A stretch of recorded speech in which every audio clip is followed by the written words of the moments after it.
Hey, so are you a dad in recovery? Are you a dad in recovery? Are you a sober dad? And you know, I'm not asking you if you're in a 12-step program.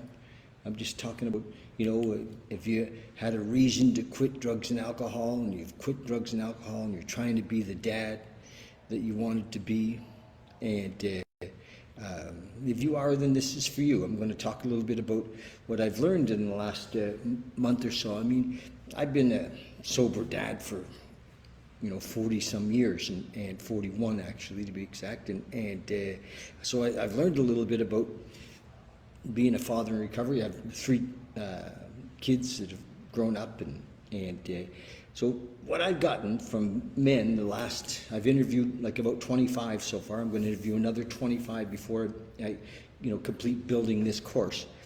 But what I've learned is that a couple of things. Men, one of their greatest fears is their kids are going to grow up and have to go through what they went through with addiction or alcoholism. Seems to be, so a big desire for men is to break the chain. They want to break the chain, and they're sincere. Really, men are very sincere about this. If they were to die in the next day or two, they want their kids to remember that they love them. It's what they say, that I want my kids to remember that I love them. And for the most part, men think they're doing a pretty good job. And I'm talking about men that are estranged from their kids think they're doing a pretty good job, even generally, and or men that are have no recovery program. They're still angry and still, they think they're doing a pretty good job. They say, well, scale of 1 to 10, I'm doing a pretty good job, But there's no benchmark. It's what I'm finding with men in recovery, maybe with dads everywhere, but I'm just focusing on kind of what I know. And that's building this program for men in recovery. Basically, there isn't there's no benchmark. There's no way to know whether they're really doing a good job or not. So there's just nothing to look at to see whether they're doing a good job or not. And so a couple of things that came up for me, and one is that out of the program, I think that I want to help create a mentorship program for men in recovery, no matter where they are in the scale of things, somebody to talk to about their job as a dad, a man, okay?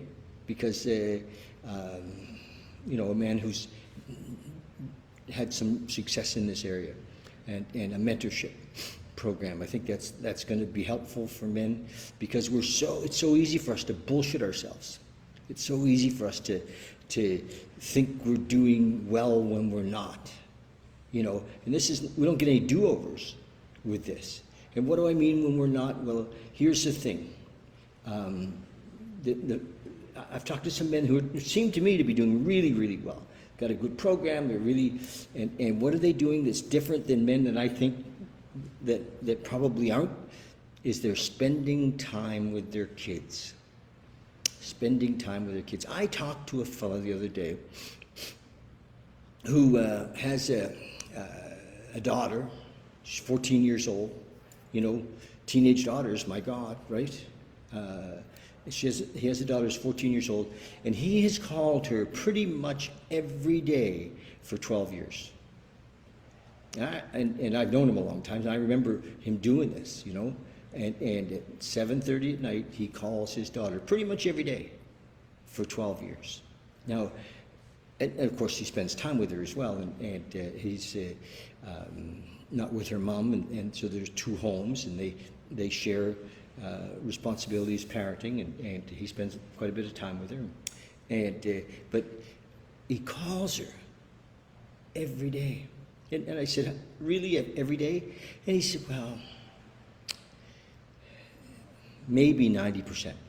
He said, I've missed some days where I've just texted or whatever. But how to show your daughter that you love her.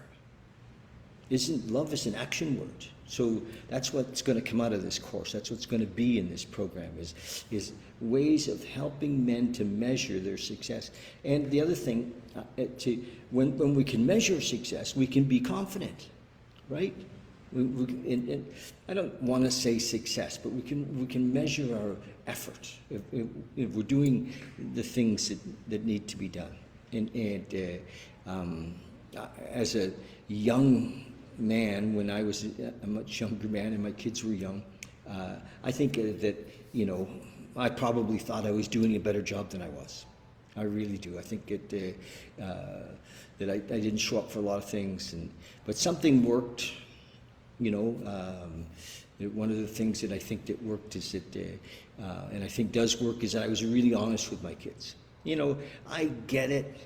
Men said, there are not to burden kids with adult problems. I'm not talking about burdening them with problems. I was just honest with them about myself. I didn't make myself out to be, a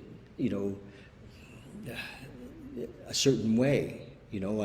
I let them know that I struggled, and that I didn't have all the answers, and that I was working on it. And they knew I was in recovery, and they knew I was, struggling. Often I struggled. I was an entrepreneur, and I seemed to struggle there, and I think I struggled everywhere, right? But they knew, and so they had, they were aware of their dad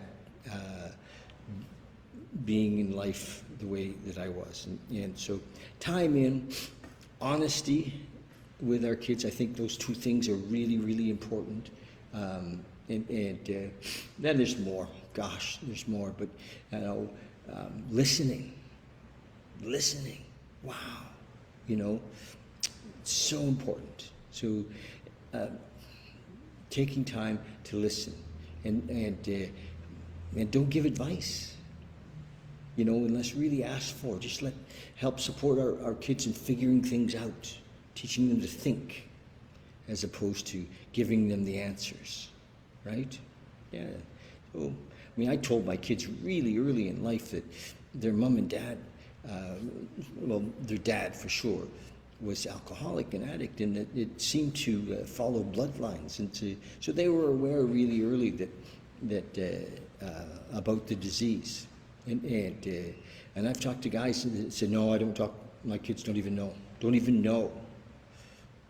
And I'm thinking, well, wow, that's going to be a surprise, isn't it? When they're 16 and you have to go get them out of jail. And I'm just maybe making shit up, but, it's a fact. You look at the statistics that the apple never falls far from the tree with in the families. And if there's any way I think that can be shifted, is helping them to know that they're loved.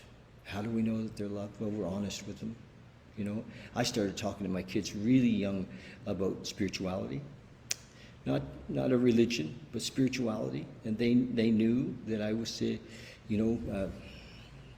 what I fancied myself for many years a spiritual seeker. I was doing the spiritual things in the program, and so I was looking to live a God-conscious life. I believe there was a power greater than myself. I don't know that I can describe it. I've never been able to really describe it, but I know that for me it exists. So those things, so that's a lot. I just gave you a lot. If you're a dad in recovery, we're going to cover a lot of that in the course. I still need some more men to interview. I need more men. Do you know, if you're a man in recovery, get in touch with me on Facebook or text me, or get in touch with me, okay? Because I need men to I want to continue to interview. I need 25 more men, and the interview's about 45 minutes to an hour. It's private. We do it on Zoom, so let's get that done. Okay, So I'm really, really, really excited about what's developing in this program. I mean, it's just, it's amazing. I have a little team. We're working together to create this course. I'm part of a larger group that's helping me to do this. It's all falling together. This is like, it feels like my life's work has come together in this one thing, because it's really me. I mean, I feel like my experience with my kids, it wasn't easy. We went through some tough times, and they experienced tough times too around addiction, but we got through those things. We broke the chain. So I want to encourage you to whatever, take it in, think about it. If you're a dad in recovery, there's help on the way. Okay, love you lots.